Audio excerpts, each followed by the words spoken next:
देश के इतिहास में पहली बार ऐसा हो रहा है कि माय लॉर्ड के ऊपर ही फैसले थोपे जा रहे हैं।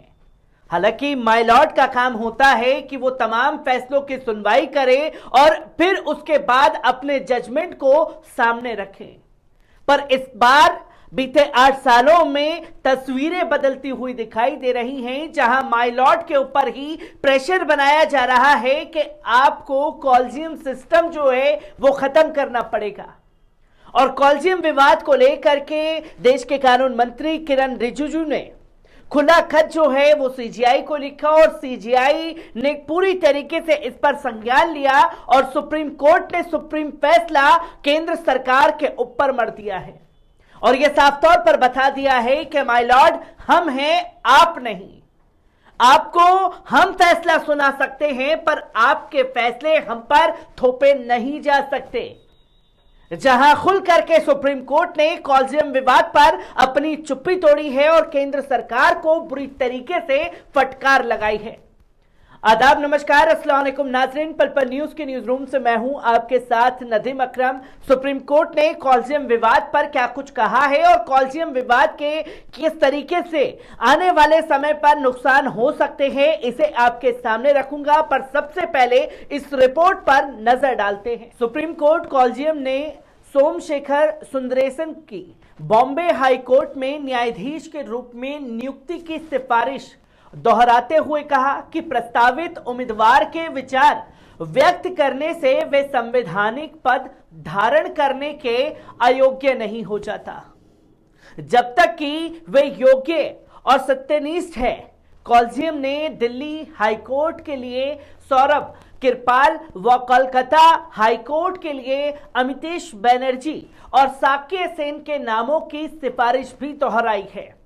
इसके अलावा कॉलेजियम ने इलाहाबाद हाईकोर्ट के लिए 9 और कुल 20 न्यायाधीशों की मद्रास, इलाहाबाद और कर्नाटक हाईकोर्टों में नियुक्ति की सिफारिश भी कर डाली है, जिसकी तस्वीर सुप्रीम कोर्ट में देखने को मिली। और सुप्रीम कोर्ट कॉलेजियम द्वारा नियुक्त की सिफारिशें बार बार दोहराना और वेबसाइट पर अपलोड नोट में सिफारिशें दोहराने के साथ उसके कारण भी स्पष्ट किए जाने हैं। हाई कोर्ट और सुप्रीम कोर्ट में न्यायाधीशों की नियुक्तियों को लेकर सरकार और न्यायपालिका में जबरदस्त खींचतान देखने को मिल रही है और ये तनातनी आने वाले समय पर एक रूप ले सकती है, जो कि महत्वपूर्ण तथ्य है। कॉलेजियम ने सरकार की ओर से पुनर्विचार के लिए वापस भेजे नामों को 18 जनवरी को हुई बैठक में दोहराया। कॉलेजियम की बैठक के बाद सुप्रीम कोर्ट वेबसाइट पर डाले गए ब्यौरे के मुताबिक बॉम्बे हाई कोर्ट के कॉलेजियम ने हाई कोर्ट में नियुक्ति के लिए 4 अक्टूबर 2021 को सोमशेखर सुंदरेशन के नाम की सिफारिश की थी, जिसके बाद खासतौर पर 16 फरवरी 2022 को सुप्रीम कोर्ट कॉलेजियम ने सुंदरेशन की बॉम्बे हाई कोर्ट में न्यायाधीश पद पर नियुक्ति की सिफारिशें सरकार को भेजी। लेकिन सरकार ने 25 नवंबर को सुंदरेशन का नाम पुनर्विचार के लिए कॉलेजियम को वापस भेज दिया, जो कि सुप्रीम कोर्ट को ही बोला गया आप इस नाम पर पूरी तरीके से विचार करें। सरकार की सुंदरेशन के नाम पर पुनर्विचार की मांग का आधार था कि उन्होंने अदालत में विचाराधीन विषयों पर इंटरनेट मीडिया पर विचार व्यक्त किए हैं। कॉलेजियम ने पुनर्विचार के बाद कहा कि उम्मीदवार के इंटरनेट मीडिया पर दिए गए विचारों से यह अनुमान लगाने का कोई आधार नहीं बनता कि वे पक्षपाती हैं। जहां कॉलेजियम ने कहा कि सभी नागरिकों को संविधान के अनुच्छेद 19(1)(a) के तहत अभिव्यक्ति की स्वतंत्रता का पूरी तरीके से अधिकार है कि वो क्या कहता है, क्या बोलना चाहता है, क्या सुनता है। उम्मीदवार द्वारा विचारों की अभिव्यक्ति उसे संवैधानिक पद पर रहने के लिए अयोग्य नहीं बनाती जब तक कि न्यायाधीश पद के लिए प्रस्तावित व्यक्ति योग्यता और सत्यनिष्ठा वाला व्यक्ति है।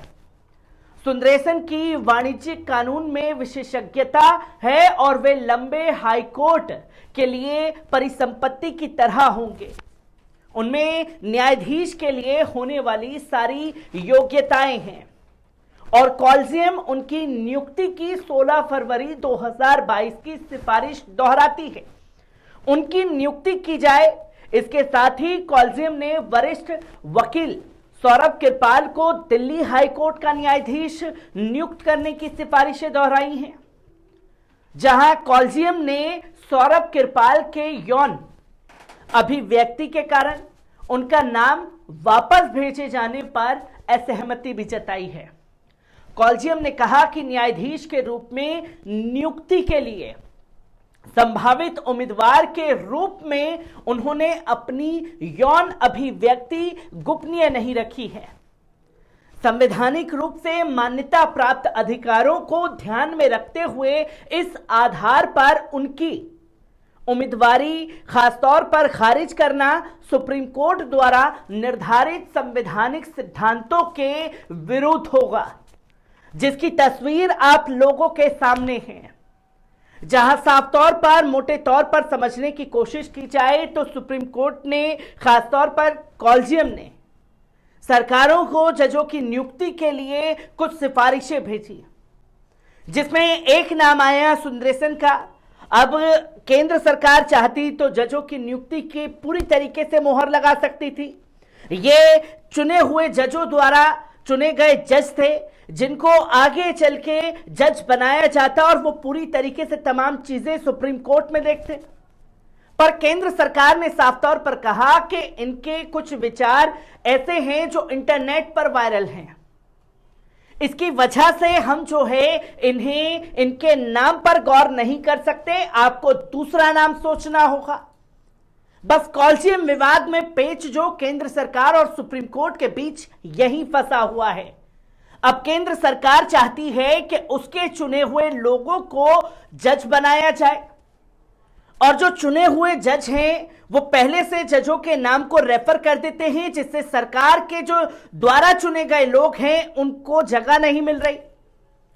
और अगर सरकार के द्वारा चुने गए जजों को ही जज बना करके पेश कर दिया जाए तो सारे फैसले जो हैं वो सरकार हित में होने शुरू हो जाएंगे।